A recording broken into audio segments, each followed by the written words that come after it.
1 year ago, I bought a machine I had spent years telling people not to buy. 12 months later, it has permanent scratches at the bottom of the bowl, scratches I caused myself in about 4 seconds while I wasn't paying attention. I sent the photos to customer service and later in this video I'll tell you exactly what they said, because their answer surprised me. And yet, and I want to say this right at the top, the Thermomix TM7 is still the best tech purchase I've made in the last year. Not the best kitchen purchase, the best tech purchase, period. This is my 1 year long-term review. The honest version, including the things that genuinely annoy me. Welcome back to Chimera State. Quick but important context, especially if you're new here. I bought this machine with my own money. No sponsorship, no loaner unit. Vorwerk doesn't know this video exists. And here's the twist. I was always against the Thermomix. My family and friends swore by the older models for years and my position was always the same. Bulky, laggy dial and display interface, not my vibe. What changed with the TM7 was the design and the user experience. The 10-inch display, the whole interaction model, it made me genuinely curious. So I bought one. Made my very first review asking, is the hype real? Then a 3 months endurance test, both are linked below, and if you saw the endurance test you'll remember it literally opened with the machine shaking violently on my countertop. Keep that image in mind, because it comes back later. Now we are at the 12 months mark. And that's the test that actually matters. Because my fear when I bought it was never that it would break, my fear was that at this price it would become the world's most expensive dust collector. Used intensively for 3 weeks, then quietly retired to a cupboard. So the real question after 1 year isn't, does it still work? It's, am I still actually using it? Short answer, yes, regularly. And I'll show you the exact workflow that made that happen. But first, let me correct something I said in my very first video. Do you really need one? The upgraded answer. In my first review I ended with this verdict. No, you don't need one. You can cook everything it makes with standard kitchen tools. But it simplifies, streamlines and elevates the entire cooking experience. 1 year later, I still stand by the first half. Nobody needs a Thermomix. But I'd phrase the second half much more strongly now. You also don't need a smartphone. A landline makes phone calls just fine. But nobody who's used a smartphone for a year goes back to the landline, because it stopped being about the phone call a long time ago. That's exactly how the TM7 feels after 12 months. It didn't replace my pots and pans. It changed my relationship with cooking. The same way the iPhone didn't just make a better phone. It made the phone the least interesting part of the device. I know how that sounds. I said it's just a mixer with a heater myself for years, so instead of arguing in the abstract, let me show you what a year of real use looks like. And then the 5 things that genuinely bother me, because there are some. The workflow. It all started with butter chicken, my very first dish on this machine, the one my whole family loved. And that recipe accidentally taught me the system that kept the TM7 alive in my kitchen for a full year. Here's my workflow, built around Cookidoo, and it's stupidly simple. Whenever I see an interesting recipe, browsing Cookidoo, in the Thermomix magazine, wherever, it goes on my watch list first. That's the funnel. Then I actually cook my way through that list over the following weeks. And only when a recipe genuinely impresses me does it get promoted into my own curated recipe lists. Watch list in, favorites out. That sounds trivial, but it solves the real problem with cooking, which was never the cooking itself. It's deciding what to cook. When I have an appetite for something specific, I type it into the Cookidoo search. And I know that whatever comes back, I can make it with this one machine. Guided, step by step. Craving, search, cook. That loop is genuinely my favorite thing about the whole ecosystem. The side effect? In 1 year I've cooked more new recipes than in several years before. Dishes I would simply never have attempted otherwise. My free Cookidoo trial from day 1 turned into a full subscription, and I even subscribed to the quarterly Thermomix magazine for extra inspiration. Not a sentence the me of 2 years ago would have believed. So the ecosystem works. Almost too well actually. Because that watchlist workflow is exactly what triggered the most absurd problem I've had with this machine. An error message I'd never have predicted. The honest negatives. Number 1. The memory is full. Seriously? At some point the TM7 showed me an error saying the storage was full, because I had over 100 recipes on my watch list. On a premium device in 2026, I hit a storage limit because I saved too many recipes. I had to delete recipes I still wanted to cook just to keep the machine happy. It's not a deal breaker, but for a product at this price, that's a limitation that simply shouldn't exist. Vorwerk, if you're watching, this is a software fix.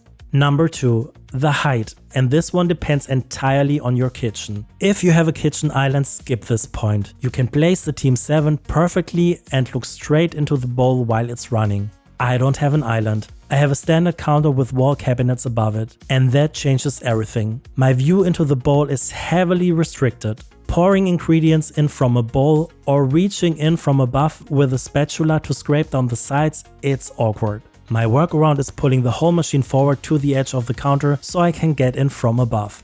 It works, but it's not elegant. Measure your setup before you buy. And remember this point, it comes back in a big way in a minute. Number 3. Steam, and where you're actually allowed to put this thing. When you cook with a Varoma or when anything simmers in the bowl, this machine produces a lot of steam. Now, you shouldn't place the TM7 on a cooktop. Ceramic, induction, doesn't matter, even when it's switched off, because you might turn it on by accident. Fair enough. But my only extractor hood is directly above the cooktop. So my compromise is placing the TM7 as close to the hood as I reasonably can, so at least some of that steam gets pulled away.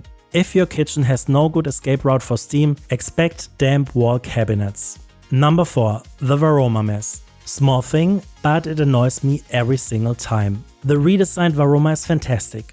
Nearly double the capacity of the old one. I said that in my first review and I stand by it. But when you lift off after steaming, water drips everywhere. Setting it down without a puddle on the countertop is basically impossible. Keep a towel ready, always. And number 5 is a story from the beginning of this video. The accident. Remember the restricted view into the bowl? Here's where it cost me. I was cooking with guests over. Mid-recipe, I stirred in a tablespoon of honey. And because I was chatting, distracted, I left the spoon in the bowl. Then the next automated step started. Stirring, speed 3, metal spoon, rotating blade. The sound was horrible. This scraping, grinding noise, I killed the machine within seconds. But the damage was done. Permanent scratches at the bottom of the mixing bowl. I sent the photos to Vorwerk's customer service, fully expecting a lecture. Instead, the answer was surprisingly relaxed. I can keep using the machine without any concerns, and if the scratches bother me, I can simply order a new bowl. That's it, no drama, no warranty void. Credit where it's due. That's a good customer service answer. But my honest takeaway is about me, not them. In my first video I praised guided cooking for taking away all uncertainty, and that's true. But when everything feels automatic, that's exactly when you stop paying attention. Don't. The steps are automated. Your attention shouldn't be. That spoon cost me 4 seconds of distraction and a scratched bowl. And yes, if I could have properly seen into the bowl in my kitchen setup, this probably never happens. Everything connects. Answering the critics. 2 criticisms I keep seeing in comments and other reviews, and after a year I disagree with both. Oh my god, it wobbles and walks across the counter with heavy loads. People make an enormous drama out of this. If you watched my endurance test, you know I opened that entire video with the TM7 shaking. That was frozen pistachio ice cream being fluffed up, by the way, and the machine handled it beautifully. 1 year on, I make pizza dough in this thing constantly. Yes, it moves a little. No, it has never gone anywhere meaningful. Complete non-issue for me. And I say that as someone who was actively looking for reasons to criticize it. The TM7 is harder to clean than the TM6. I don't share that experience either, with 2 conditions. In my very first video I already flagged that the lid's angles are tricky to clean by hand.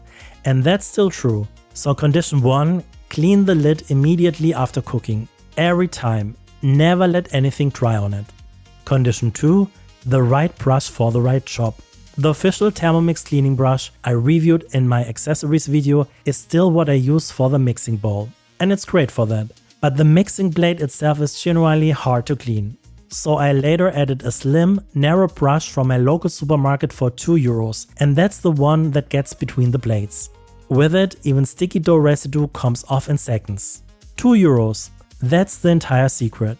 I've linked a comparable set in the description. On accessories. Everything I own is original Vorwerk, and at the 6 months mark, I made a dedicated video rating every single piece honestly, what's worth it and what isn't. 1 year in, I stand by every one of those verdicts. The Thermomix sensor and the vacuum starter set are still the two I'd buy again without hesitation. And yes, the vegetable styler is still the accessory I have the most complicated relationship with. If you're deciding what to add to your setup, that full breakdown is linked in the description and on screen.